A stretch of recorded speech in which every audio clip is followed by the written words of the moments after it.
Kumain sa Maynila. Alam mo, may attorney kami ah. Hindi, pwede pagtapos na lang. Kuya, Sandali. Excuse me po. pagtapos na lang po. Ano po yan? Pasensya na po sir kasi may dala po kaming warrant para po sa kanila.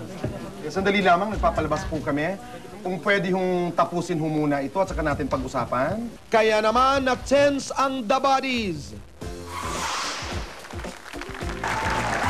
Pilipinas, kami nagbabalik po dito sa Morning Star. Yes, at medyo may pagka-natutulala pa ako sa mga Parang- nangyayari. Parang hindi natin pinapansin ang nangyari. Sandali, Oo, teka. sandali lamang, The Bodies. Okay. Ito bang kaso ninyo tapos na? Oo, tsaka Oo, Ivory? Yes. gimmick ba yon yung panghuhuli sa inyo sa Baywalk? Real po talaga yung ginawa namin doon. Wala pong gimmick na nangyari po doon. Nagulat na lang po kami bakit ganun karami yung tao doon. Akala ko ba tapos na? Bakit may pulis na Hindi. sumunod sa inyo dito sa... Mga kaibigan, bago po ang lahat ay may sumunod sa inyong pulis. Ano yun? Ewan. Actually, ang alam namin, bukas, may hearing kami. Hinuhuli na kayo ngayon eh. May hearing naman po bukas. Ba't kailangan damputin kami dito? Pwede ba? Tawagin natin ng mga pulis. Halika. Nakakaloka? Okay. Nakakaloka ito? Ano ho ba ang inyong pakay at kayo'y napasubo dito? Bakit po? Souvenir shot lang po yun, ma'am. Ganun. Ito lamang yung magpakuha ng litrato kasama ang The Bodies? Kaya dapat nyo kaming huli. Kaya kayo nandito para lang doon. Gusto Okay mo lang. namin magpa-autograph at magpakuha ng picture. Okay.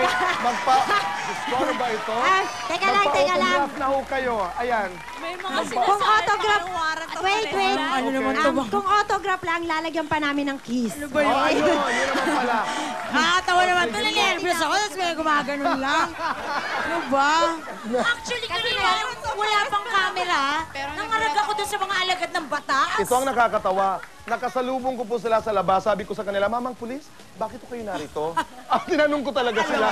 Hindi nila maipaliwanag kung bakit. Nabasa ko ang script na lamang ko nga. O ayun, katuwaan lamang yan. Kasama ka rin pala. Pero nagulat din kami ha. May nakasulat dun eh. Okay. Ngayon naman po, yung kanta ni April Boy ang ating Yan ang kanina pinag-uusapan. pinag-usapan natin. Dahil iba na ngayon ang kanta mo. At syempre ang ating mga studio audience! Buhay na buhay!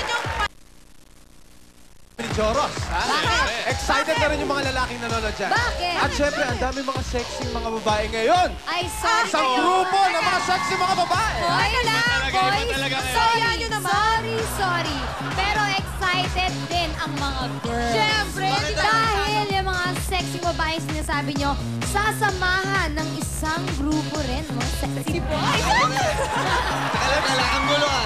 Sexy boys ba talaga itong mga to? Oo naman, no? Naging sexy boys to. O yung isa, tipong banda yung dating. Yung isa, chinito. flawless. Isa pang Beatles. Isa, bad Hindi boy ba na ganito ang mga sexy boys para sa inyo?